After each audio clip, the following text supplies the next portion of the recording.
29వ శ్లోకము. యథా ప్రదీప్తం జ్వలనం పతస్గా విశంతి నాశాయ సమృద్ధ వేగాః తథైవ నాశాయ విశంతి లోకాస్తవాపి వక్త్రాణి సమృద్ధ వేగాః.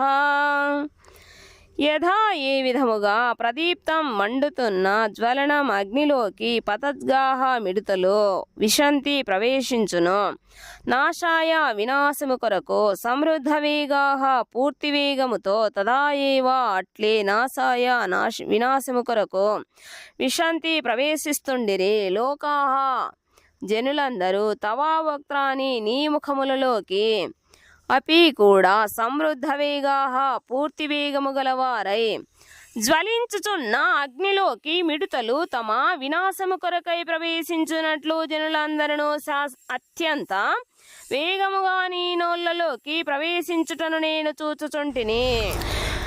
30వ శ్లోకము. లేలిహ్యసే గ్రసమాన సమంతాల్లోకాన్ సమగ్రాన్ వదనైర్జ్వలబ్ధిః తేజోభిరాపూర్య జగత్సమగ్రం భాసస్తవోగ్రాః ప్రతపంతి విష్ణో. లేలిహ్యసే నాకుచో గ్రసమానః మృంగుతో సమంత తన్ని వైపుల నుండి లోకాన్ సమగ్రాన్ జనులందరినీ వదనములతో జ్వలబ్ధిః మండుచున్న తేజోభిః తేజముతో ఆపూర్య ఆవహించి జగత్ సమగ్రం విశ్వమంతటిని భాసః కిరణములతో తవా నీ యొక్క ఉగ్రాహ భయంకరములైన ప్రతపంతి తపింపజేస్తుండెను. విష్ణో సర్వవ్యాపకుడవైన ఓ విష్ణు నీవు సమస్త జనులను నీ మండుచున్న నోళ్ల ద్వారా అన్ని వైపుల నుండి మృంగివేస్తున్నట్లుగా నేను చూచుచుంటిని. విశ్వమంతటిని నీ తేజస్సుతో ఆవహించి భయంకరములు తపింపజేయు కిరణములతో నీవు ప్రకటమైతివి. 31వ శ్లోకము. ఆఖ్యాహి మే కో భవానుగ్రరూపో నమోస్తు తే దేవవర ప్రసీద విజ్ఞాతుమిచ్ఛామి భవంతమధ్యం నా హి ప్రజానామి తవ ప్రవృత్తిం. ఆఖ్యాహి దయతో వివరించుము, మే నాకు కహు భవాన్ నీవెవరివో, ఉగ్రరూపః భయంకర రూపుడవు, నమః అస్తు ప్రణామములు, తే నీకు దేవవర ఓ దేవతలలో శ్రేష్ఠుడా, ప్రసీద నా పట్ల ప్రసన్నుడవు కమ్ము. విజ్ఞాతం తెలుసుకొనుటకు ఇచ్ఛామి కోరుతుంటిమి, భవంతం నిన్ను ఆద్యం ఆదిదేవుని హి నిశ్చయముగా నా ప్రజానామి నేనెరుగను, తవా నీ యొక్క ప్రవృత్తిం కార్యమును. ఓ దేవదేవా ఇంతటి భయంకర రూపముతో ఉన్నట్టి నీవెవరవో నాకు తెలుపుము, నేను నీకు ప్రణామములను అర్పించెదను, దయచేసి నన్ను అనుగ్రహింపుము.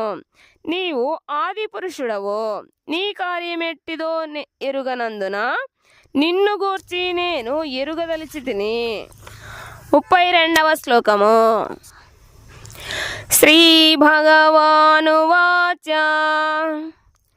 కాలోస్మి లోకక్షయకృత్ ప్రవృద్ధో లోకాన్ సమాహర్తుమిహ ప్రవృత్తః ఋతేపి త్వాం న భవిష్యంతి సర్వే ఏవ స్థితాః ప్రత్యనీకేషు యోధాః. శ్రీ భగవాను వాచ. దేవాదిదేవుడైన శ్రీకృష్ణ భగవానుడు పలికెను. కాలః అస్మి నేను కాలమును, లోకక్షయకృత్ లోకములను నాశనము చేయు, ప్రవృద్ధ ఘనమైన లోకాన్ జనులందరినీ సమాహర్తం నాశనము చేయుటకు ఇహ ఈ జగత్తులో ప్రవృత్త నిమగ్నుడవైనైతిని.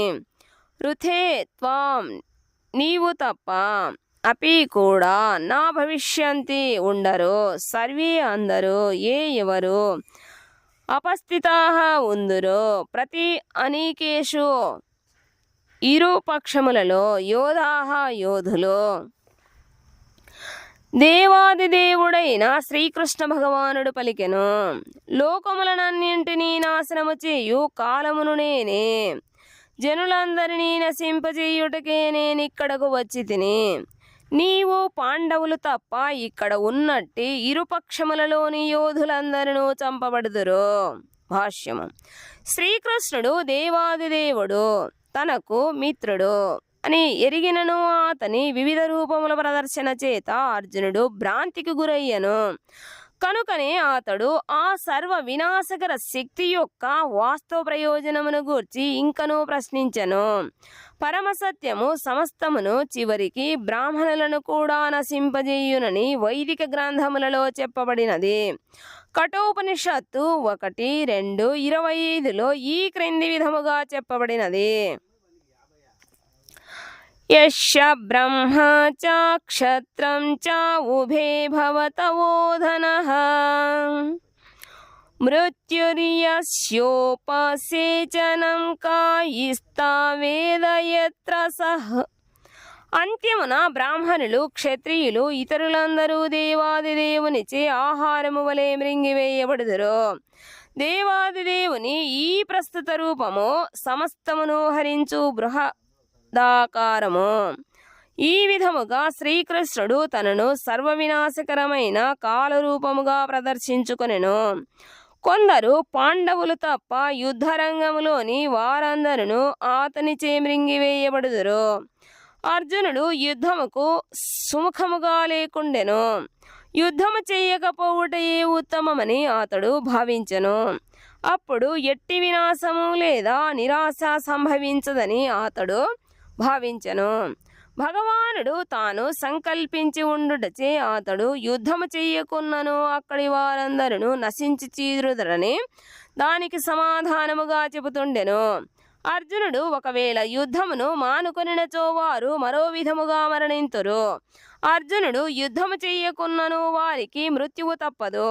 నిజమునకు వారు ఇదివరకే మరణించి ఉండిరి. కాలము వినాశము. దేవాదిదేవుని సంకల్పమును అనుసరించి వ్యక్తరూపములన్నీ నశింపవలెను. అదే ప్రకృతి నియమము. 33వ శ్లోకము.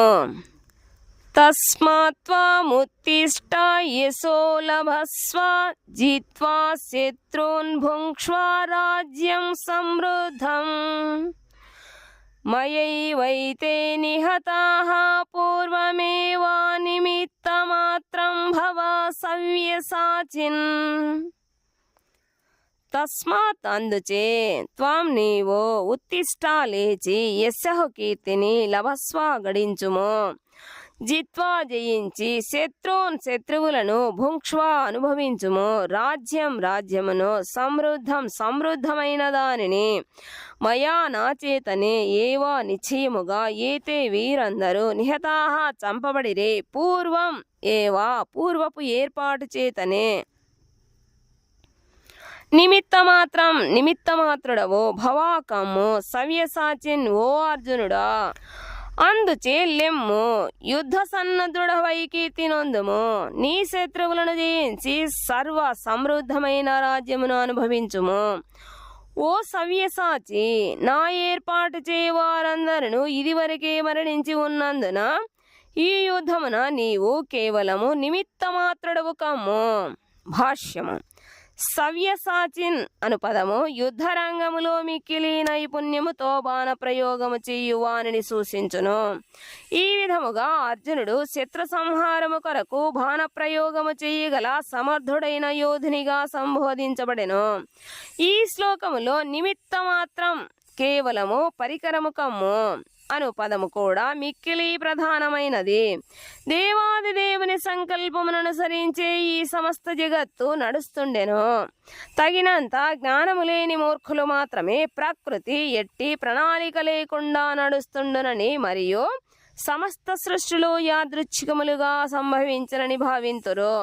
సృష్టి ఆరంభములో బహుశా అది అట్లుండెను కాబోలు, ఇది ఇట్లుండెను కాబోలు, లేదా అట్లుండినా ఉండవచ్చును అని పలికే నామమాత్రపు శాస్త్రవేత్తలు కొందరు ఉందురు. కానీ ఈ విషయములో బహుశా లేక ఉండినా ఉండవచ్చు అను భావనలకు తావులేదు. ఈ భౌతిక జగత్తులో ప్రత్యేక ప్రణాళిక ఒకటి కలదు. ఆ ప్రణాళిక ఏమిటి? ఈ భౌతిక సృష్టి అనేది బద్ధజీవులు భగవద్ధామమును తిరిగి చేరుకొనుటకు గల ఒక అవకాశము. భౌతిక ప్రకృతిపై అధికారమును చెలాయించు మానసిక స్వభావమును కలిగి ఉండునంత కాలము జీవులు బద్ధులై ఉందురు.